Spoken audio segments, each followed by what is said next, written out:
오늘은 사사기 14장이고요. 1절 말씀을 읽고 말씀 나누기 시작할게요. 삼손이 딥나에 내려가서 거기서 블레셋 사람의 딸들 중에서 한 여자를 보고 올라와서 자기 부모에게 말하여 이르되 내가 딥나에서 블레셋 사람 딸들 중에 한 여자를 보았사오니 이제 그를 맞이하여 내 아내를 삼게 하소서 하매. 아멘. 리더는 과정을 중요하게 여긴다라는 제목이고요. 우리는 지금 사사기를 통해서 사사이기 때문에 영적인 리더라는 관점에서 말씀을 나누고 있습니다. 사사를 통해서 반면교사로서 진면교사로서 어떤 모습을 우리가 하지 말고 어떤 모습을 행해야 할까, 이런 두 가지 기준점을 가지고 말씀을 나누고 있죠. 마지막 사사가 삼손입니다. 지난 시간에 우리가 말씀을 나눈 것처럼 13장에서 삼손의 부모들은 아들을 나실인으로 키우기 위해서 하나님 먼저 마노아의 아내에게 너가 나실인이 먼저 되어야 돼, 이렇게 말씀하고 계시죠. 나실인 부모가 나실인 자녀를 낳을 확률이 높은 겁니다. 여러분들 자녀가 하나님 앞에 구별된 삶을 살아가기 원하시잖아요. 그러면 내가 먼저 하나님 앞에 구별된 삶을 살아야 되는 게 성경의 원리라는 거죠. 그죠? 마노아 부부는 함께 성숙한 사람이 되기 위해 노력을 해야만 했습니다. 부모의 책임이 있다면 부부간의 책임이 있다는 거죠. 영적인 나이, 영적인 수준을 비슷하게 맞춰가야 돼요. 그러지 않으면 일방적으로 누군가 힘이 더 들잖아. 끌고 가야 되잖아. 그렇죠? 그러지 말고 같은 방향을 바라보려면 수준이 같은 성숙도를 가져야 된다라는 거죠. 그리고 그 과정을 지나고 13장 마지막 24절, 25절에 보면 삼손이 태어납니다. 그리고 하나님의 영이 그를 움직이기 시작하면서 14장에서 본격적인 삼손의 이야기가 전개되죠. 그러나 불행한 게 뭐냐? 삼손이 청년이 돼서 자기의 삶을 결정하고 스스로 살아가게 되었을 때에 나실인으로서 하지 말아야 할 일들만 골라서 한다는 거죠. 그죠? 다 우리가 읽어보셔서 알겠지만 왜 이렇게 살아야 될까? 이런 질문이 나올 정도로 그런 삶의 시작이 됩니다. 그렇게 이 과정을 통해서 우리가 얻을 수 있는 교훈이 뭘까? 저는 세 가지를 생각을 해봤는데 시간 되는 데까지 한번 해볼게요. 24절 말씀을 보니까 성경 눈으로 한번 읽어보시고 여호와의 영이 그를 움직이기 시작하였다. 영어로는 to control of him 이렇게 표현하죠. 하나님의 컨트롤을 받아야 된다는 거죠. 마노아의 아내는 태어난 아들의 이름을 아내가 이름을 줘요. 삼손이라고. 작은 태양 혹은 태양처럼 빛나는 이라는 뜻을 가지고 있죠. 마노아 부부에게도 사실은 태양처럼 빛나는 선물이잖아. 자식이 태어나면 빛이 나잖아요, 여러분. 그죠? 더군다나 불임 가운데 태어난 아이인이 얼마나 기뻤겠어요. 그죠? 정말 하나님 다음으로 귀중한 아이죠. 그리고 장차 이 아이가 이스라엘을 구원할 것이다라고 여호와의 사자가 말씀하셨잖아요. 이름을 그렇게 지어준 거죠. 그래서 이제 25절에 보면 하나님의 영이 그를 움직이기 시작했다라고 기록을 해요. 이 구절이 매우 중요한 구절입니다, 여러분. 이거나 5절에 보면 그가 블레셋 사람의 손에서 이스라엘 구원하기 시작하리라라는 말씀의 연장선에서 이제 하나님이 이 일을 시작을 하시는 거구나 하는 것을 암시해서 우리에게 알려주고 있죠. 청년으로 자란 삼손, 하나님의 영이 그를 움직이기 시작하셨다라는 거예요. 영어로 보니까 컨트롤이라는 단어를 쓰죠. 하나님이 컨트롤하기 시작했다라는 거예요. 이제 사사로서의 사명을 시작하는 삼손, 하나님의 영이 그를 움직였기 때문에 당연히 우리는 하나님의 영이 그를 움직이니까 큰 기대감을 가지고 삼손을 보게 되죠. 근데 문제는 14장에 딱 들어서면 우리의 기대하는 정반대의 삶이 시작이 된다는 삼손이 나실인으로서 규정을 하나씩 무너뜨리면서 인생을 살아가요.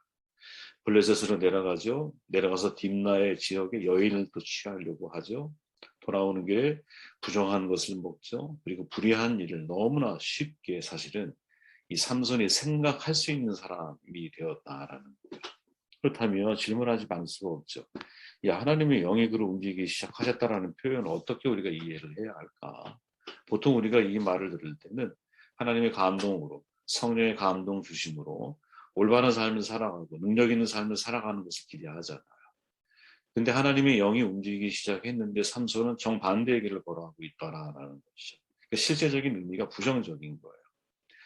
그래서 이 말의 원래의 의미를 우리가 잘 해석해 보면 하나님의 영이 그를 내몰기 시작했다. 혹은 진동시키기 시작했다. 혹은 그를 때리기 시작하셨다. 이런 뜻으로 원래 원문은 해석이 되거든요. 이 말의 의미를 우리가 이해하는 게 삼손 전체의 인생을 이해하는데 매우 중요한 핵심 포인트라는 거죠. 실제로 삼손의 행동을 보면 이스라엘 백성과 다를 바가 하나도 없죠. 왜? 자기 소견에 오른 대로, 자기 욕망이 이끄는 대로 인생을 살아가고 욕망에 충실한 사람이에요. 나시린으로서의 모든 규정을 아주 가볍게 여겨요. 그죠? 자기 멋대로 행동을 합니다. 그런데 그런 삼손을 통해서 하나님이 블레셋 사람의 손에서 이스라엘을 구원하기 시작하셨다라는 거지.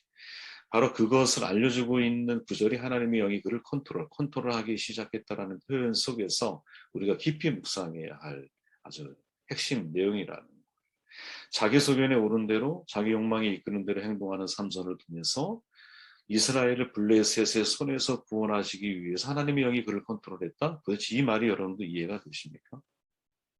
이 말이 이해가 되십니까? 이 말을 여러분들이 잘 이해하셨으면 좋겠어요. 하나님의 생각은, 섭리는 우리의 이해와 판단 뛰어넘는다라는 거죠. 우리는 하나님 앞에 전적으로 온전하게 헌신된 사람만 하나님이 사용할 거라고 착각하잖아요. 아니라는 거죠. 하나님 그보다 부족하고 불완전하고 연약하고 내가 구원받았음을 알지만 아직도 죄의 늪에서 허덕이는 사람이라 할지라도 하나님이 그를 통해서라도 하나님의 섭리를 이루어 가실 수 있는 분이라는 거죠. 여러분, 은 30냥의 스승을 팔았던 가론 유다가 없으면 예수님 십자가의 길이 시작될 수가 없는 거예요. 그죠? 빌라도의 거짓된 판결이 없으면 예수님은 십자가에 달리실 수가 없는 거예요. 무슨 말이냐? 그 모든 것들이 사실은 하나님의 큰 섭리 속에 들어있다라는 거죠. 그죠? 나시린이지만 자기 멋대로 살아가는 삼손을 통해서도 블레셋에서 이스라엘을 구원하시는 놀라운 일을 행하시는 것. 어떻게 보면 모든 것이 합력해서 선을 이룬다라는 그 의미 속에 사실은 이 중요한 의미가 담겨 있는 것을 아니까 이런 생각을 하게 되죠. 우리에게 시사하는 바가 매우 큰 거예요, 여러분. 삼손은 분명 신앙이나 인격, 도덕적인 면에서 거의 제가 볼 때 성인의 모습을 보면 제대로 된 부분이 없어요. 대단히 욕망적이고 육체적이고 마치 솔로몬처럼 내 마음에 원하는 것을 금하지 않는 삶을 살아가요. 누가? 나시린으로 처음부터 구별된 삶을 살았던 친구가. 어렸을 때 부모에게 순종했겠지. 그러니까 청년이 되고 나서 결정할 수 있을 때가 되었을 때는 그냥 자기 마음대로 살아가는 거죠. 그럼에도 불구하고 하나님이 그를 통해 이스라엘을 구원하고 있다. 그러면 여러분, 이것은 우리에게 큰 위로가 되기도 하고 큰 도전이 되기도 하죠. 큰 위로라며 내가 좀 부족해도 하나님이 나를 통해 이루기 원하시는 것을 이루어 가시겠구나. 또 하나는 내가 삼손처럼 이렇게 살면 안 되겠구나. 기왕이면 내가 그 가장 큰 은사를 가지고 자기 원수를 갚다가 죽으면 안 되잖아요. 가장 큰 은사를 받았다면 하나님 앞에 가장 큰 은사를 받은 사람답게 쓰여지는 게 더 멋있잖아. 그 삶을 우리가 선택해야 되지 않을까? 이런 생각을 하게 되는 거죠. 하나님의 컨트롤을 보아야 한다라는 말씀이에요. 3절 말씀을 보면 눈으로 여러분들 읽어보시고요. 내가 그 여자를 좋아하오니 이렇게 말하죠. 신앙의 눈으로 봐야 한다는 거예요, 여러분. 삼손은 딥나 지역에서 만난 한 여인을 좋아해요. 사사기를 기록한 역사가는 이 삼손이 딥나로 내려가는 장면을 묘사하는데 뭐라고 표현합니까? 딥나로 내려갔다 이렇게 말하죠. 이것도 중요한 표현인 것, 여러분. 유대교의 랍비들은 여러분 성경에서 어디로 내려간다 라는 말이 나오면 불길한 징조, 어디로 올라간다라는 표현이 나오면 좋은 일이 생겨날 길조라고 보통 표현을 해요. 이해되시죠? 우리가 아브라함과 이삭이 흉년을 맞았을 때 뭐라고 표현해요? 애굽으로 내려갔다 이렇게 표현하잖아. 그죠? 그리고 그가 이삭이 돌이켰을 때 베델로 어떻게 됐다? 올라갔다 이렇게 표현하잖아. 올라갔다 이렇게 표현을 하죠. 그러니까 지금 이것이 암시하는 우리에게 의미는 지금 이 삼손이 뭔가 불길한 일을 지금 시작을 하는 거야.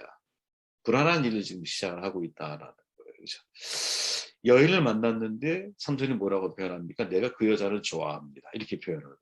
근데 이 표현이 히브리 본문을 보면 여러분, 그녀가 내 눈에 옳습니다. 혹은 그녀가 내 눈에 좋아 보입니다. 라는 뜻이에요. 그러니까 본문에 가깝게 우리가 이거 다시 조금 의역해서 해석을 하면 무슨 말이냐? 그녀가 살아가는 삶의 방식이 좋습니다. 그녀가 살아가는 문화가 좋습니다. 그녀가 어울리고 있는 사람들이 좋습니다. 라는 뜻을 내포하고 있는 거예요. 여러분, 사람이 사람을 좋아하면 상대가 다 좋아 보이죠. 그죠? 모든 게 다 좋아 보여요. 사람이 사람을 좋아하는 게 무슨 문제겠어요? 삼손이 여인 만나면 좋아할 수 있죠. 비록 그가 이방 여인이라도 마음에 들면 그럴 수 있죠, 여러분. 근데 지금 이 장면에서 성경 기자가 아주 포인트로다가 지적하기 원하는 것은 삼손이 지금 보는 눈이 지금 이상해 있다라는 거예요. 그냥 한 인간 여자를 바라보고 있는 게 아니라 그녀의 삶의 방식, 그녀가 살아가는 삶의 문화, 그녀가 어울리는 사람들이 좋다라는 거예요. 더 중요한 것은 그것이 옳다라고 받아들이고 있다는 거지. 그것이 옳다, 그 길이 옳다라고 받아들이고 있다.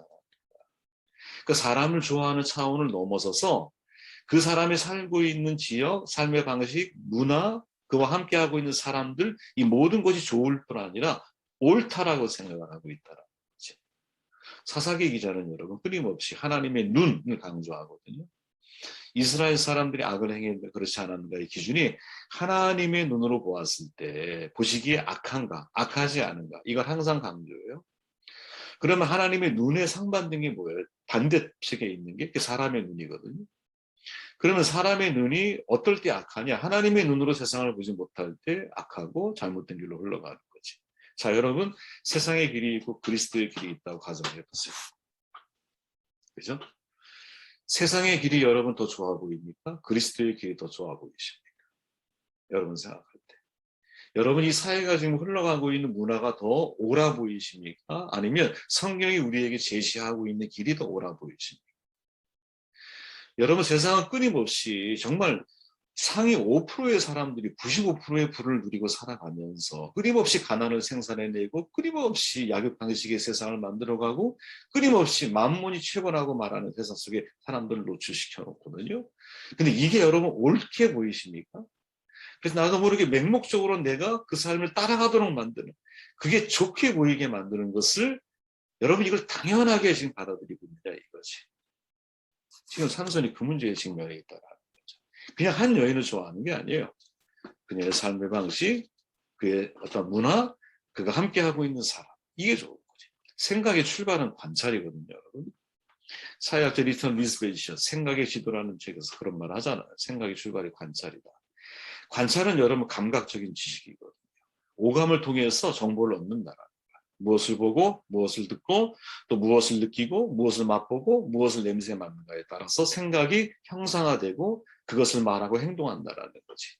그러니까 사람이 태어나서 일생 이 오감을 기초로 사고를 하는 거거든요. 그러면서 생각 체계를 만들어가요. 그리고 생각 체계는 우리의 실존이 되는 거야.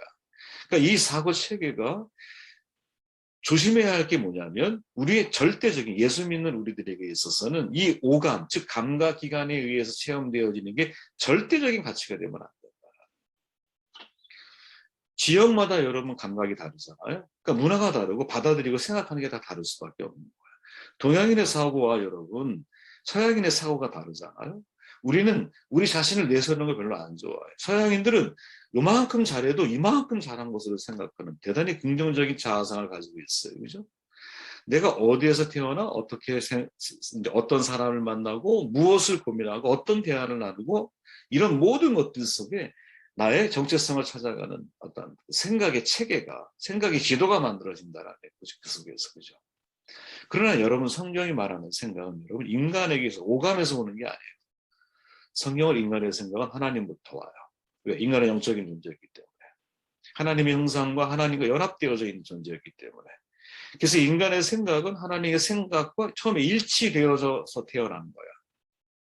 그런데 불행한 게 뭐냐. 창세기 2장의 사건을 보면 뱀이 여자를 꼬시잖아요. 네, 이거 안 넘겼네요. 뱀이 이렇게 말하죠. 여자에게 너 결코 죽지 않아. 그리고 너희 눈이 밝아져서 하나님같이 되고 선악을 알게 될 거야. 이렇게 말하죠. 이때 여러분 이 밝아진다라고 하는 우려가 파카예요. 파카. 쉽게 말하면 감각의 눈이 열린다라는 뜻이에요. 자 생각해 보세요. 선악과를 먹으면 인간이 죽었어. 뭐가 죽었을까요? 영적인 지식이 죽은 거야. 그 뭐가 열렸을까요? 감각적인 지식이 살아난 거야. 그러니까 감각적인 지식이 살아나면 살아날수록 뭐가 죽어요? 영적인 지식이 죽는 거야. 내가 하나님이 먹지 말라고 하는 명령에 불순종했을 때 그들이 잃어버렸던 것은 신앙의 눈, 영적인 눈을 잃어버린 거죠. 영적인 감각을 잃어버린 거지. 그래서 생각을 어떻게 하게 되도록 변했느냐? 감각을 가지고 세상을 자꾸 이해를 하는 거야. 감각을 가지고. 그렇죠? 근데 진짜 우리에게 필요한 건 뭐예요? 영적인 시각을 가지고 바라봐야 돼요. 지금 여러분들이 보고 있는 세상에 진실을 보려면 감각만 가지고 되는 게 아니잖아요. 지금 내가 눈에 보이는 것은 사실이에요. 팩트야, 그거는. 근데 사실이 진실은 아니잖아. 제가 전에 창세기 말씀 나눌 때 말씀드렸죠. 그죠? 사실이 진실은 아닌 거예요. 그러니까 진짜 진실을 보는 눈을 우리가 훈련하려면 영적인 통찰력, 영적인 눈이 열려야 되거든요. 여러분, 이 세상에 수많은 사탄은 눈에 보이는 것을 감각적으로 인식을 하도록 우리를 만들거든요. 왜? 그게 열렸으니까. 내가 밝아진 건 감각이 열린 거야, 감각이. 그러니까 우리는 오감을 가지고 느끼고 그거를 충족시켜주는 것에 만족하며 살아가는 이 사회에 우리는 살아가는 거죠. 그러나 진짜 우리가 잃어버린 것은 우리의 생각의 기준이 영적인 지식, 그죠? 하나님과 나 사이에서의 영적인 그 교통했던 그 지식이 다시 회복이 되어지면 사실을 사실대로 보는 게 아니라 사실 속에 숨어있는 진실을 볼 수 있는 거지. 이게 중요한 거거든요. 사실이 진실은 아니야. 사실 속에 진실을 봐야 돼요. 세상의 진실을 봐야 된다는 거지. 마지막 4절 말씀 보고 정문할게요. 그때 블레셋 사람이 이스라엘을 다스릴 까닭에 삼손이 틈을 탔어. 블레셋 사람을 싫어합니다. 그의 부모는 이 일이 여호와께로부터 나온 것인 줄을 알지 못하였더라. 과정의 중요성을 알아야 한다라는 거죠. 이게 무슨 말이냐? 이게 여호와께로부터 나왔다라는 거지. 누가? 삼손이 딥나에 내려가서 딥나에 있는 여인과 결혼해서 하려고 했던 그 마음 중심을 쑥 파고 들어가 봤더니 그 배후에는 하나님께서 이 일을 했다. 되게 어려운 해석이거든요. 우리식으로 이야기를 하면 그런 의미인 거예요. 삼손이 생각하기를 내가 이렇게 행동하는 것이 하나님의 뜻을 이루는 것이다라고 생각을 했다는 거야. 이해되세요? 네. 그래서 그런 마음을 가지고 어떻게 삼손이 블레셋에 내려갔고 딥나여인을 취하려고 했고, 그리고 그거를 계기로 해서 이스라엘 사람들이 칠 계획을 누가? 삼손이 가지고 있었다라는 거지. 그러니까 선한 목적을 가지고 있었다라는 거예요, 사실은. 그죠? 우리 식으로 정리하면. 근데 문제가 뭡니까? 목적은 선했는데 과정이 선하지 못했다라는 거지. 여러분 이거를 잘 이해하시길 바라요. 목적은 진짜 하나님이 삼손을 통해서 행하기 원하시는 목적을 삼손도 이해를 하고 있었어. 근데 문제가 뭐예요? 그것을 진행해 나가는 과정이 잘못됐다라는 거예요. 그렇죠? 과정이. 죽은 사자에서 뿔을 먹고, 그리고 되지도 않는 수수께끼 문제를 내서 상황을 그렇게 만들고, 그리고 결국 30명의 사람을 죽이잖아요. 이 모든 과정이 사실은 나시린으로서 그가 가야 할 사명의 길이 아니라 사실은 대단히 인간적인 방법으로 그 목적을 이루려고 하는 과정이었다는 거지. 여러분, 저는 항상 그런 생각이 들어요. 목적만큼 중요한 게 뭐냐? 과정이다. 특히 성경은 과정을 중요하게 여기죠. 성경은 여러분, 열매로 그들을 안다라는 말 속에 여러분, 오해를 하면 안 돼요. 그 말. 열매로 그들을 아니까 열매만 좋으면 되지. 여러분, 열매 어떻게 좋게 만들어요? 뿌리가 건강하지 않고 줄기가 건강하지 않으면 어떻게 열매를 건강하게 맺어요? 다시 말하면 과정이 진짜 다 건강해야 좋은 열매를 맺는 거지, 과정을 생략하고 좋은 열매를 기대한다는 것은 그건 거짓말이에요, 여러분. 바울이 말하잖아요. 경계하는 자가 법대로 경계하지 않으면 멸류관을 얻을 수 없어. 경계하는 자가 여러분 100m 달리기 하는 사람이 50m에 출발하면 되겠어? 절대 안 되는 거죠. 정상에 올라가려면 여러분 정상만 바라보면 못 가요. 내 바로 앞에 보이는 한 발 한 발, 내가 한 걸음만 더 가보자. 한 걸음 한 걸음 올라가다 보면 어느 순간에 내가 정상에 올라가는 거지.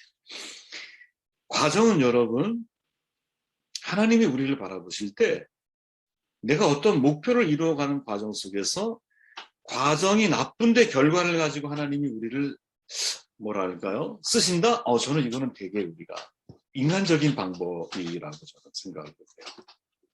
누구나 성공을 바라죠. 그러나 여러분, 과정이 잘못된 성공은 하나님이 어떻게 쓰실 수 있겠어? 그죠? 많은 사람이 많은 헌금을 하려고 그래. 예를 들어서 내가 경제에 들어서 많은 헌금을 하려고 그래. 과정이 부패했어. 그게 과연 하나님이 기뻐하시는 일일까? 내가 높은 자리에서 사랑은 낙사니까 높은 힘과 권력을 얻어서 낮은 사람을 도와주기를 원해. 근데 높은 자리에 올라가기 위해서 사람들을 막 죽이고, 그죠? 막 짓밟고, 그러고 내가 올라갔어. 과연 그 자리에서 내가 낮은 사람들을 향해 주려고 하는 게 도대체 뭔지. 하나님은 그렇게 일하시지 않는다는 거죠. 저는 이제 그런 생각을 해봤어요. 야, 한국교회 진짜 변화의 진통을 지금 겪고 있다, 이렇게 생각하거든요. 한국 사회가 앞만 보고 달려왔잖아. 한국교회도 역시 마찬가지예요. 정말 앞만 보고 달려온 것 같아요. 근데 그 결과로 큰 부흥 성장 이루었어요. 네, 동의해요. 근데 그 이면에 보면 많은 부분이 병들고 부족하죠. 명암이 공존해요. 질문하게 돼요. 야, 지난날 한국교회가 놓치고 있었던 게 뭐지? 가만히 생각해 보면 사회와 똑같아. 양적으로는 성공을 했는데 질적으로는 성공하지 못한 거야. 지금은 이제 또 한국 사회가 많이 바뀌었잖아요. 개도국에서 선진국으로 지금 갑자기 승격이 됐잖아. 야, 우리도 역시 마찬가지다, 교회도. 사실은 한 발 늦은 감이 있지만 우리가 진짜 영적으로 선진국의 역할을 감당해야 되지 않을까? 야, 선진국의 역할을 감당하려면 어떻게 해야 될까? 저는 목표가 바뀌어야 한다고 봐요. 첫 번째가. 목표가 여러분, 살찌우는 교회가 되는 게 아니야. 진짜 건강한 하나님의 공동체는요, 한 사람이 온전한 성도로 세워져 가는 공동체거든요. 최우선이 누구냐? 한 사람을 온전하게 세울 때 최우선이 누구냐? 나예요, 나. 여러분 자신이에요. 내가 바로 서면 세상이 변하는 거지, 내가 바로 서지 않는데 세상의 변화를 기대한다? 착각이라는 거예요. 지금 이 삼선의 문제가 뭐예요? 나시린이거든? 그러면 나시린으로서 목적을 이루어야 될 사람인 거야. 근데 나시린으로서 나시린의 방법으로 목적을 이루는 게 아니라 세상 사람, 사회에 살아가는 사람들과 똑같은 방식으로 목적을 이루고 있다는 거지. 그러면 삼손에게 제일 중요한 던져야 할 질문이 뭐냐? 야, 너 그 목적, 목표가 있어. 근데 그 이루는 과정이 너는 나시린이잖아. 그럼 나시린으로서 그걸 이루어야 되는 게 맞지. 그게 하나님의 방법인 거지. 왜? 너는 예수 믿는 사람인데 세상의 방법으로 하나님의 목표를 이루려고 그래? 이 질문을 우리가 던져야 한다. 이해가 되십니까? 이 질문을 던져야 된다라. 저는 삼손을 보면서 이 마지막 제 씁쓸한 모습이에요. 그죠? 야, 그래, 선한 목적을 가지고 분명히 하나님의 일을 하려고 했던 것 같아. 근데 중간에 뭐야? 과정이, 과정에 네가 문제가 있었구나, 이런 생각이 드는 거예요. 우리가 마찬가지라는 거죠. 최우선으로 한 사람 변화돼야 할 사람은 난데 내가 먼저 변화되어져야 되는데 내가 먼저 어떻게 변화돼야 할까? 좋은 목표를 가지고 과정을 하나님 말씀으로 성실하게 순종해 나아가는 삶의 모습으로 내가 변화될 때 그때 나를 통해서 하나님이 일들을 이루어 가시는 게 아닐까 생각을 하게 되었습니다.